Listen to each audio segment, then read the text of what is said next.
Officers bust in, shout at woman to get away from husband she doesn't know.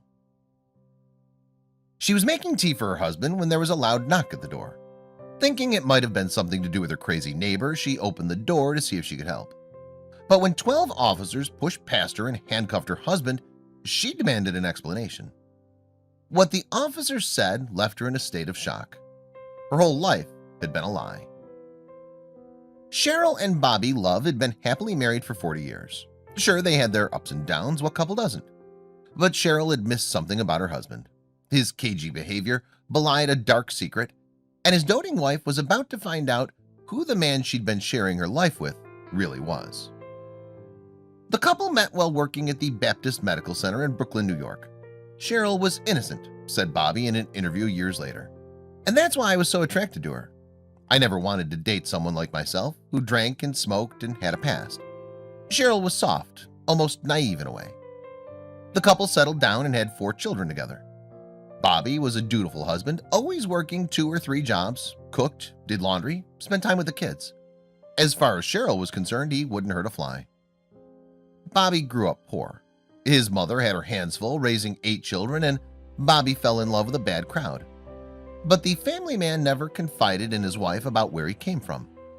Cheryl loved her husband, but even before the truth came to light, she knew there was something he wasn't telling her. In fact, just before she found out, the concerned mother went looking for answers. I loved my husband, and he loved me, but he never liked to be in photographs. He always thought people were watching him. There wasn't much affection, not much communication. I'd be pouring myself out to him, and he'd just sit there with a scowl on his face. I remember during Christmas, I was on my knees in church. I begged God to change my husband's heart. Then, just a few weeks later, her relationship with her husband would change forever. When she first saw the police arrive at her door, Cheryl thought they'd made a mistake. There was a crazy lady that lived a few doors down, and the police were often being called out to deal with her. But as they powered past her and cornered Bobby in the bedroom, she couldn't explain what was going on. Did that say FBI on their jackets? Could Bobby have committed a serious crime?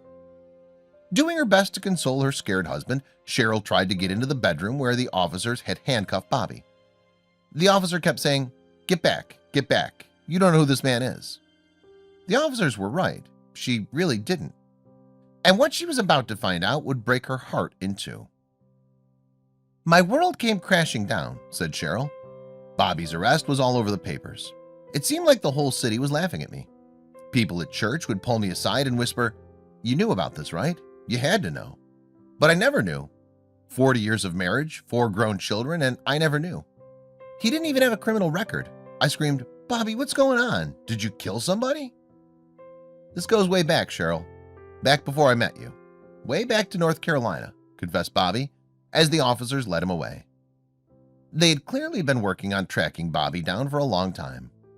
"You've had a long run," said a cop, almost impressed with the amount of time he'd evaded them. After 40 years, Bobby's secret was finally out. Bobby Love was really Walter Miller, a man who'd been on the run from police since 1977 when he escaped from a prison bus in North Carolina. The convict had waited at the back of the bus until it stopped by a forest before making a run for it. Eventually, he started a new life in New York and forged a fresh identity. But while she couldn't believe what she was hearing, the fact her husband was a fugitive isn't what shook Cheryl the most. It's what he did that really flipped her world upside down. Bobby had been serving a 10-year sentence for bank robbery after falling in with the bad crowd in his youth.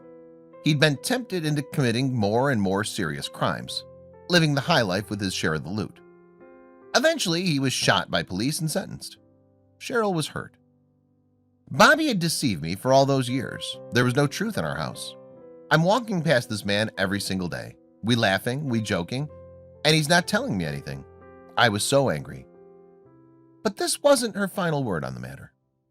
Bobby was sent back to North Carolina, where, thanks to his wife's tireless campaigning, he served less than a year behind bars. After his release, Bobby changed his name legally, and the couple reunited, leaving the past behind them. Would you be so quick to forgive your spouse if you found out they were a completely different person?